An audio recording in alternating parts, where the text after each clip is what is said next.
में जो आतंकवादी थे उनके खिलाफ कोई कार्रवाई करके विमान यात्रियों को छुड़ाना एक तत्कालीन कैबिनेट सेक्रेटरी श्री प्रभात कुमार।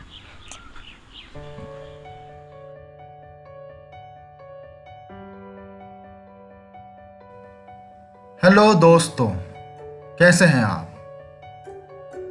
हमारे चैनल का नाम बदल के हमने बुक माई समरी रखा हुआ है। आशा है आपको पसंद आएगा। हेलो दोस्तों, आज मैं आपको एक ऐसी किताब के बारे में बताने वाला हूं जो कि एक ऐसी घटना का वर्णन करती है जो करीब 21 साल पहले हुई थी। ये घटना थी इंडियन एयरलाइंस के एक विमान का आतंकवादियों के द्वारा अपहरण, और इस पुस्तक का नाम है IC-814 hijack the inside story. ये पुस्तक दो व्यक्तियों ने लिखी है। एक हैं श्री अनिल जगिया, जो कि इस विमान के फ़्लाइट इंजीनियर थे। इन्होंने विमान अपहरण होने से लेके जब तक इस विमान को छोड़ा गया तब तक विमान के अंदर हुई घटनाओं का आंखों देखा हाल उस पुस्तक में बयान किया है। और दूसरे हैं श्री सौरभ शुक्ला, जो कि एक खोजी पत्रकार हैं। उन्होंने इस अपहरण को लेके सरकार और विभिन्न एजेंसियों द्वारा क्या क्या कदम उठाए गए हैं इसके बारे में पूरा ब्यौरा दिया है। तो चलिए जानते हैं इस किताब के बारे में। 24 दिसंबर 1999 काठमांडू, नेपाल। नेपाल की राजधानी काठमांडू के त्रिभुवन इंटरनेशनल एयरपोर्ट से इंडियन एयरलाइंस के एक प्रवासी विमान IC-814 ने नई दिल्ली के लिए उड़ान भरी। दोपहर के 4:39 पे इस विमान ने भारतीय हवाई सीमा में प्रवेश किया। भारतीय हवाई सेवा में आते ही कुछ आतंकवादियों ने विमान पे कब्जा किया और उसका अपहरण करने की घोषणा कर दी। जिस तरह से आतंकवादियों ने विमान पे कब्जा किया, उससे ये साफ पता चलता है कि उन्होंने कितनी बारीकी से इस योजना की प्लानिंग की थी। जब विमान भारतीय हवाई सीमा के अंदर आया तब थोड़ा सा रिलैक्स होने के लिए कैप्टन शरण ने अपने लिए कॉफ़ी मंगवाई। जब फ़्लाइट अटेंडेंट उनको कॉफ़ी देने के लिए कॉकपिट में अंदर जाने लगे, उसी वक्त आतंकवादी कॉकपिट में घुस गए और उन्होंने चालक दल को अपने कब्ज़े में ले लिया। जब ये विमान अपहरण की घटना घटी तो ये विमान भारत के तत्कालीन प्रधानमंत्री श्री अटल बिहारी वाजपेयी के VVIP विमान के एकदम नज़दीक से उड़ान भर रहा था। वाजपेयी तब लखनऊ दौरे पे आए थे एंड वापस नई दिल्ली जा रहे थे। लेकिन इस हाईजैकिंग की जानकारी वाजपेयी को नई दिल्ली पहुंचने के बाद ही पता चली। आतंकवादियों के डर के बावजूद विमान के कैप्टन शरण ने विमान के अपहरण का मैसेज बड़ी ही चतुराई से नीचे ATC को भेज दिया। उधर आतंकवादियों ने विमान को लाहौर की तरफ ले जाने के लिए कहा, लेकिन विमान में ईंधन की कमी होने के बाद कहते हुए चालक दल ने कहा कि विमान लाहौर तक नहीं पहुंच सकता। इसके बावजूद आतंकवादियों ने उनकी एक ना सुन के विमान को लाहौर की तरफ मुड़ने के लिए मजबूर कर दिया। ज़मीन पे इस हाईजैकिंग की जानकारी आते ही हड़कंप मच गया। तत्कालीन कैबिनेट सेक्रेटरी श्री प्रभात कुमार ने इस घटना को हैंडल करने के लिए क्राइसिस मैनेजमेंट ग्रुप की स्थापना की। अब प्रधानमंत्री समेत सारा सरकारी खेमा इस अपहरण की गुत्थी सुलझाने में लगा। कैबिनेट सेक्रेटरी ने CMG को कार्यान्वित तो कर दिया, लेकिन शुरुआती कुछ घंटों में CMG तेज़ी से काम नहीं कर सका। इस तरह की घटना अगर होती है तो उसमें क्या क्या कदम उठाने चाहिए, उसके लिए 1995 में एक SOP सरकार ने बनाई थी। लेकिन इसके बावजूद शायद इस घटना से सरप्राइज़ हुए CMG को शुरुआती कुछ घंटों में तेज़ी से काम करने में असफलता ही मिली। इधर IC-814 लाहौर की तरफ मुड़ा जरूर, लेकिन लाहौर ATC ने उन्हें उतरने की इजाज़त नहीं दी। लाहौर ATC की तरफ से इजाज़त ना मिलना और कम ईंधन की वजह से विमान को मजबूरन भारत में ही अमृतसर में नीचे उतरना पड़ा। जब तक विमान अमृतसर में था तब तक सरकार के पास एक सुनहरा मौका था। आतंकवादियों के खिलाफ कोई भी कार्रवाई करके विमान यात्रियों को छुड़ाना संभव था। सरकार ने इस दिशा में काम करना भी शुरू किया। इसके तहत विमान में ईंधन भरने के लिए जानबूझ के देरी की गई। लेकिन इस घटना को सुलझाने में लगी विभिन्न एजेंसियों के बीच तालमेल की कमी, कम्युनिकेशन का ना होना और अमृतसर एयरपोर्ट द्वारा आनी बानी या इमरजेंसी ड्रिल का पालन ना होना, ऐसी कुछ वजहों की वजह से आतंकवादियों के खिलाफ कोई भी कार्रवाई सरकार नहीं कर पाई। सरकार के इस उद्देश्य को भांपते हुए आतंकवादियों ने विमान में ईंधन ना भर के ही विमान को यहाँ से ले जाने का आदेश दिया और विमान ने अमृतसर से लाहौर के लिए उड़ान भरी। जब तक IC-814 लाहौर पहुंचा तब तक अंधेरा हो गया था। इस बार लाहौर ATC ने IC-814 जबरन नीचे ना उतरे, इसलिए रनवे की लाइट्स ऑफ कर दी। इससे अनजान कैप्टन शरण ने लाहौर एयरपोर्ट के नज़दीक से गुजरते एक हाईवे को रनवे समझकर विमान को नीचे उतारने की कोशिश की, लेकिन समय रहते उनको अपनी गलती का एहसास हुआ और वो वापस विमान को हवा में ले गए। विमान की इस हालत को देखते हुए और घटना की गंभीरता को समझते हुए आखिरकार लाहौर ATC ने विमान को सिर्फ ईंधन भरने के लिए नीचे उतारने की इजाज़त दी। जब तक विमान नीचे उतरा और विमान में ईंधन भरा जा रहा था, तब तक कैप्टन शरण और को पायलट राजेंद्र ने लाहौर ATC को विमान के कुछ यात्रियों जैसे कि बूढ़े लोग, महिलाएं और बच्चों को लाहौर में ही उतारने की इजाज़त मांगी, लेकिन बार बार रिक्वेस्ट करने के बावजूद लाहौर ATC ने इसकी इजाज़त नहीं दी और विमान को आपने अगले सफ़र के लिए उड़ान भरने के लिए कहा। लाहौर में ईंधन भरने के बाद आतंकवादियों के कहने पे विमान अफगानिस्तान के काबुल की तरफ मुड़ गया, लेकिन काबुल एयरपोर्ट पे नाइट लैंडिंग की फैसिलिटी ना होने की वजह से काबुल ने उन्हें दुबई जाने के लिए कहा। दुबई ने भी उन्हें अपने यहाँ उतरने की इजाज़त न देते हुए बगल के ही अल मिनार एयरपोर्ट पे उतरने के लिए कहा। भारत सरकार लगातार विमान अपहरणकर्ताओं के बारे में और विमान के बारे में जानकारी जुटाने की कोशिश कर रही थी। जब विमान अल मिनार एयरपोर्ट पर उतरा तब भारत ने अमेरिका और UAE के प्रिंस ऑफ क्राउन की हेल्प ली। ये अमेरिका और UAE के प्रिंस ऑफ क्राउन ने अल मिनार एयरपोर्ट पर जाके शुरुआती नेगोशिएशंस की शुरुआत की, लेकिन आश्चर्य की बात यह है भारत का विमान का अपहरण हुआ था, उसके बावजूद दुबई के भारत के जो राजनैतिक अधिकारी थे, जो डिप्लोमेट्स थे, उनको अल मिनार एयरपोर्ट के अंदर जाने तक नहीं दिया गया। लेकिन इन शुरुआती बातचीत से एक अच्छा नतीजा ये निकला कि आतंकवादियों ने कुछ यात्रियों को दुबई में उतारने के ऊपर सहमति जताई। कुछ यात्रियों को दुबई में उतारकर ये विमान दोबारा एक बार अफ़गानिस्तान की काबुल की तरफ मुड़ा। अफगानिस्तान बरसों से युद्ध की आग में झुलस रहा था। नतीजन काबुल एयरपोर्ट का रनवे बुरी तरह से डैमेज हो गया था। इतना डैमेज कि IC-814 जैसा बड़ा जहाज वहां उतरना लगभग नामुमकिन था। इसलिए काबुल एयरपोर्ट ने विमान को काबुल से लगभग 500 किलोमीटर दूर अफ़गानिस्तान के दूसरे बड़े शहर कंदहार की तरफ जाने को कहा। आखिरकार ये विमान कंदहार में नीचे उतरा और वहीं पे अगले 7-7.5 दिनों तक रहा, जब तक इस विमान को छोड़ा नहीं गया। विमान अफ़गानिस्तान में उतरने से भारत सरकार एक बड़ी उलझन में फंस गई थी।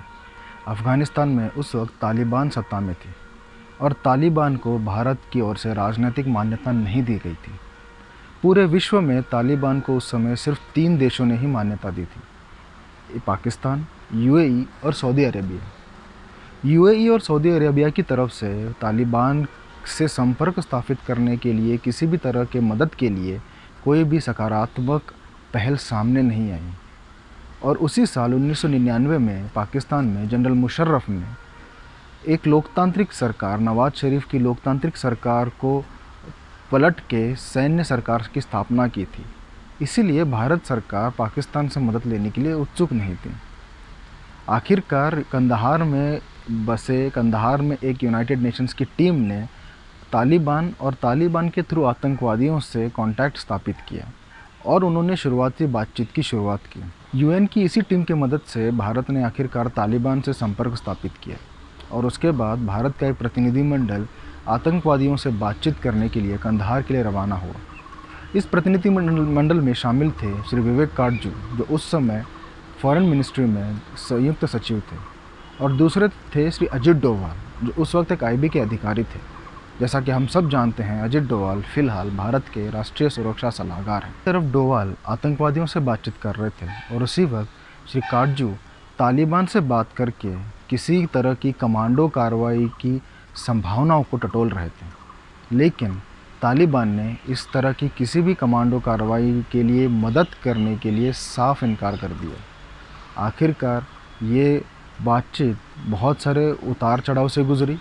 आतंकवादियों की बहुत सारे मांगे थी, लेकिन पूरा बातचीत करने के बाद आतंकवादियों ने भारत की जेल में बंद 3 आतंकवादियों के बदले सारे यात्रियों को छोड़ने पर सहमति जताई। भारत के तत्कालीन विदेश मंत्री श्री जसवंत सिंह इन 3 आतंकवादियों को लेके एक विशेष विमान से कंधार गए और उसके बदले यात्रियों को अपने साथ भारत ले आए।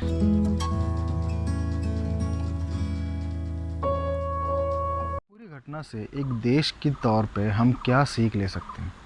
सबसे पहली सीख, इंटेलिजेंस फेलियर। जिस तरह से ये विमान अपहरण की घटना को अंजाम दिया गया, उससे ये साफ पता चलता है कि आतंकवादियों ने बारीकी से और बहुत ही गुप्त तरीके से इस योजना को पहले प्लान किया और देन उसको अंजाम दिया। तो फिर सवाल उठता है कि भारत की जो भी गुप्तचर एजेंसियां थी, उनको इस बारे में खबर तक पता कैसे नहीं चली। इतना ही नहीं, आप जब इस किताब को पढ़ोगे तो आपको पता चलेगा कि अमेरिकी इंटेलिजेंस एजेंसी CIA ने इस तरह की कोई भी घटना होने का अंदेशा भारत के पास बताया था, लेकिन इसके बावजूद हमारी इंटेलिजेंस एजेंसीज इस घटना को रोकने में नाकाम रही। मैं ये नहीं कह रहा कि हमारी इंटेलिजेंस एजेंसीज नाकाम हैं, अच्छे से काम नहीं करती है। हो सकता है कि 100 में से 99 घटनाओं को वो रोक देते हैं, लेकिन ऐसी एक कोई बड़ी घटना घट जाती है जिसके लिए वो पूरी तरह से तैयार नहीं होते। इसलिए हमारा इंटेलिजेंस नेटवर्क और इंटेलिजेंस एजेंसियों को और सक्षम करने की ज़रूरत है। दूसरा लेसन है फॉरेन पॉलिसी। वैसे तो पिछले 20 सालों में हमारी फॉरेन पॉलिसी में काफ़ी कुछ बदलाव आया है। आज भारत का एक पूरी दुनिया में एक रुतबा है, लेकिन जब ये घटना घटी तब दुनिया अपने आप से भारत को मदद करने के लिए आगे नहीं आई। कुछ चुनिंदा देशों की छोटी सी मदद को अगर हम छोड़ दें तो भारत को ये पूरी घटना, पूरा अपहरण खुद के दम पे ही सॉल्व करना पड़ा, और जिसके लिए अपने देश ने बहुत भारी कीमत भी चुकाई। तो हमारी फॉरेन पॉलिसी ऐसी होनी चाहिए कि दुनिया खुद से हमारी मदद के लिए आगे आए, ना कि नई दिल्ली एक शुरू का प्रीशियस टाइम वेस्ट करके दुनिया की तरफ मदद मांगने के लिए घूमती रहे।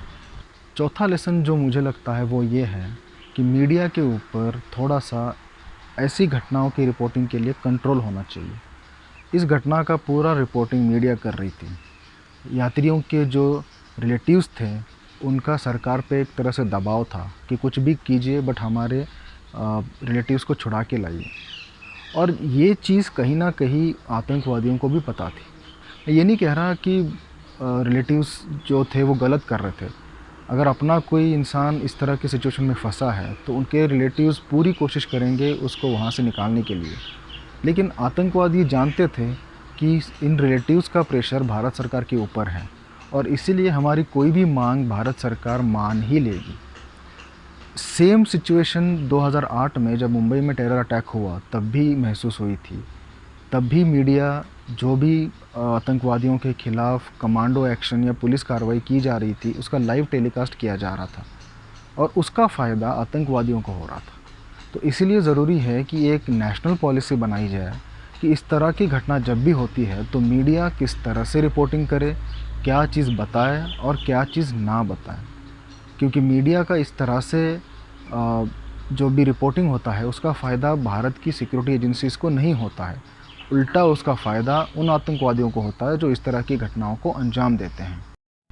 नेपाल, भारत, पाकिस्तान, अफ़गानिस्तान, दुबई, वापस अफ़गानिस्तान और भारत आने तक की IC-814 की ये जर्नी सभी यात्रियों के लिए एक बुरे सपने से कम नहीं थी। आप जब भी ये पुस्तक पढ़ोगे तो 20-21 साल के बाद भी उन यात्रियों के ऊपर जो परिस्थिति आई थी उसकी कल्पना कर सकते हैं। आज कोविड की वजह से हम सब लोग घर में बैठने के लिए मजबूर हैं। लॉकडाउन की वजह से हम घर के बाहर नहीं निकल सकते, लेकिन हम अपने ही घर में बैठ के परेशान हो गए। अपने घर में तो हमारे पास एक फ्रीडम रहता है, हम चाहे तो टीवी देख सकते हैं, हम चाहे तो गेम खेल सकते हैं, सो सकते हैं, कुछ भी कर सकते हैं, फिर भी हम परेशान हो गए। तो सोचिए उन यात्रियों का क्या हुआ होगा जो 8 दिन विमान जैसे छोटी सी जगह पे अपने ही सीट पे एक मौत के साए में जीते रहे। उनको पता ही नहीं था कि यहाँ से हम छूट पाएंगे कि नहीं छूट पाएंगे। तो इसीलिए आखिर में मैं यही कहूँगा कि आज जो सिचुएशन भारत में है उसमें सबसे बेहतर ये है कि आप घर के बाहर ना निकलिए, बहुत सारी किताबें परचेज़ कीजिए ऑनलाइन और घर में पढ़ते रहिए, खुद भी सेफ़ रहिए, अपनी फैमिली को भी सुरक्षित रखिए। ये भी एक लड़ाई है, एक लड़ाई हमने 20-21 साल पहले जीती थी जब ये हाईजैकिंग हुआ था, और एक लड़ाई अब भी है, इसको भी हमें जीतना है। ये वैसे मेरे चैनल का ये दूसरा वीडियो है, बट पहला हिंदी वाला वीडियो है, तो ज़रूर मुझे बताइए कि ये वीडियो मतलब कैसा लगा आपको, और अगर कुछ सजेशंस आपके होंगे तो डेफ़िनेटली मुझे खुशी होगी मुझे खुद में इम्प्रूव करने के लिए। तो ज़रूर ये किताब पढ़िए, ऑनलाइन किताब अवेलेबल है, पढ़िए और सोचिए कि किस तरह से वो यात्री 8 दिन मौत के साए में जीते रहें। धन्यवाद।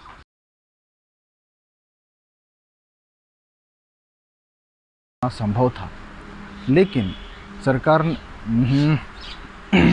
उनको अपनी गलती का एहसास हुआ और उन्होंने वापस समय रहते विमान को ऊपर हवा में ले चले गए। एयरपोर्ट पे उतरने की इजाज़त नहीं दी और एक वैकल्पिक एयरपोर्ट की एक रिपोर्टिंग जो है वो लाइव रिपोर्टिंग मीडिया कर रही थी, और जो रिलेटिव्स थे जिनके यात्रियों के रिलेटिव्स जो वहाँ पे